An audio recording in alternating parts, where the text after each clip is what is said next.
students, this is Tagore Valiketan Public School. Today we will study class 11, subject physics, chapter 5, force and laws of motion. In last lecture we have just described the force and its type, contact as well as non-contact. तो in contact forces हमारे पास types थे, जिसमें हमने tension को पढ़ा था सबसे पहले। उसके बाद आज हम नॉर्मल रिएक्शन की बात करेंगे। नॉर्मल रिएक्शन क्या होती है?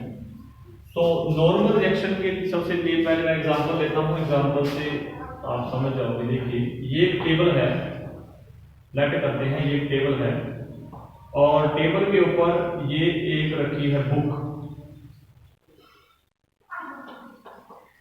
टेबल के ऊपर ये बुक रखी है। तो अगर हम देखें बुक के हिसाब से, बुक एक फोर्स लगा रही है इसके ऊपर, क्योंकि इस टेबल के साथ इसका कॉन्टैक्ट है, तो ये कॉन्टैक्ट फोर्स में आता है। और बुक जो है वो नॉर्मल लगा रही है इस तरफ, इसको नॉर्मल फोर्स बोलेंगे, ठीक है, जिसको हम नॉर्मल रिएक्शन बोलते हैं। नॉर्मल रिएक्शन ये है बुक की वजह से ऑन टेबल, ठीक है, ये नीचे की तरफ डायरेक्शन आएगी। बट अगर टेबल की वजह से बुक की तरफ देखें, इसका सेंट्रल पॉइंट ये होगा। अगर टेबल की वजह से देखें तो वो भी इस पे फोर्स लगा रहा है, वो भी क्या होगी, वो भी नॉर्मल रिएक्शन होगी। ये जो अपर डायरेक्शन है ये है normal reaction due to table on book, और ये वाली नॉर्मल रिएक्शन कौन सी है? ड्यू टू बुक, और लग किस में रही है? ऑन टेबल के। तो दोनों फोर्सेस जो है वो इक्वल है, इसीलिए ये इक्विलिब्रियम में पड़े हैं। मींस इसीलिए ये बिल्कुल रेस्ट में पड़े हैं। यहाँ पे बुक ने टेबल के ऊपर फोर्स लगाई और टेबल ने बुक के ऊपर ऐसे ही नॉर्मल एडजस्ट किया, फोर्स लगाई। फर्दर अगर हम इसका एक और एग्जांपल देखें, लेट करता हूं मैं। देखिए, ये एक टम्बलर है और इसके अंदर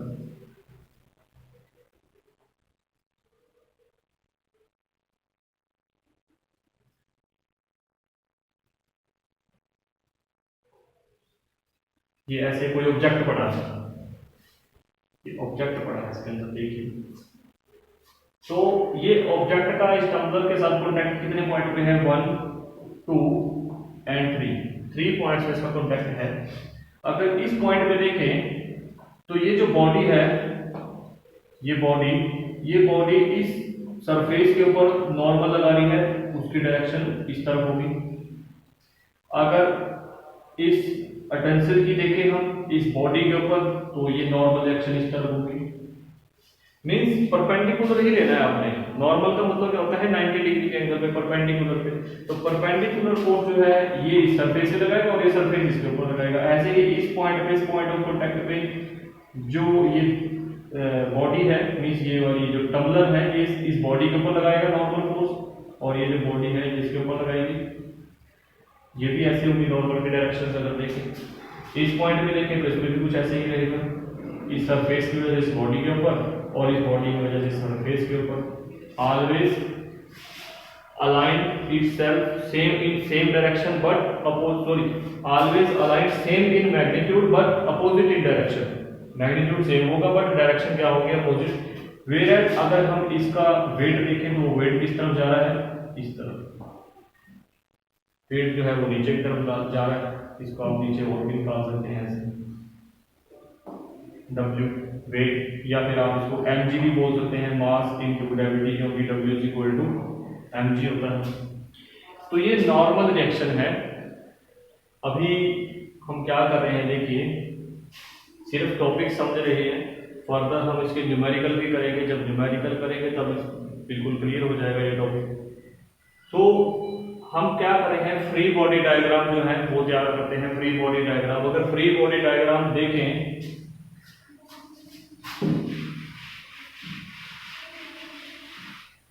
फ्री बॉडी डायग्राम होता है सिर्फ आपने बॉडी की वजह से लगने वाली नॉर्मल फोर्स में कोई निकालना है। तो किस तरफ होगी?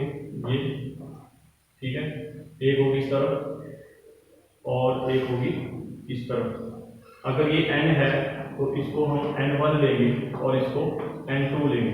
सेम नहीं हो सकती है। और जो इसका वेट है वो हमेशा डाउनवर्ड करेगा। जैसे मान लीजिए अर्थ सरफेस है तो अर्थ के सरफेस से बिल्कुल 90 डिग्री पे इसका वेट आएगा mg। तो इसमें कुछ ये फोर्सेस लगती हैं, इन्हीं को हम क्या करते हैं, इन्हीं को सॉल्व करते हैं न्यूमेरिकली, इन्हीं को सॉल्व किया करेंगे और फिर की वैल्यू निकाला करेंगे।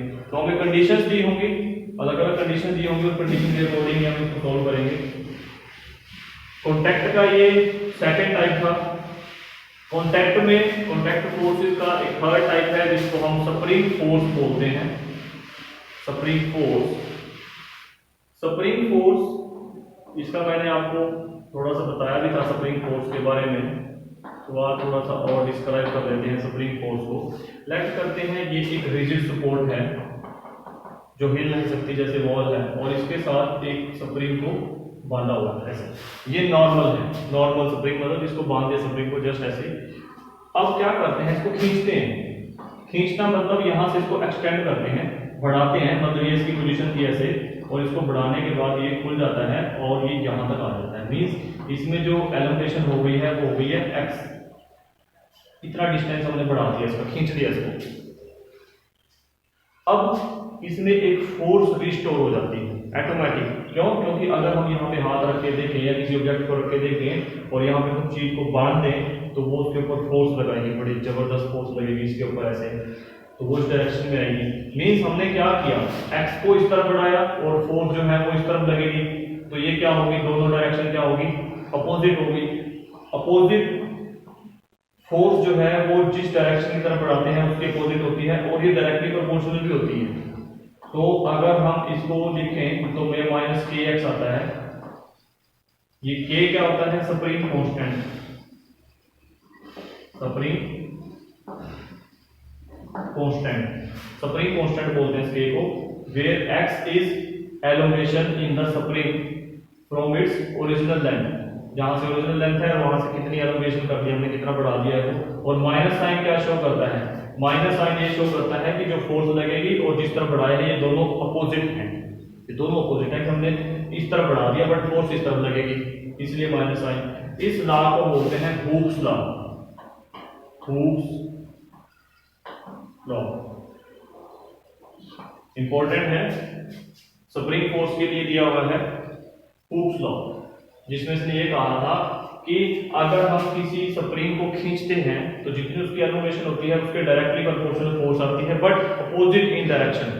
डायरेक्टली प्रोपोर्शनल मींस जितना एक्स बढ़ाओगे उतनी फोर्स बढ़ती चली जाएगी, जितना एक्स बढ़ाओगे उतनी फोर्स बढ़ती चली जाएगी, और होगी क्या, opposite in direction. Means force and elongated distance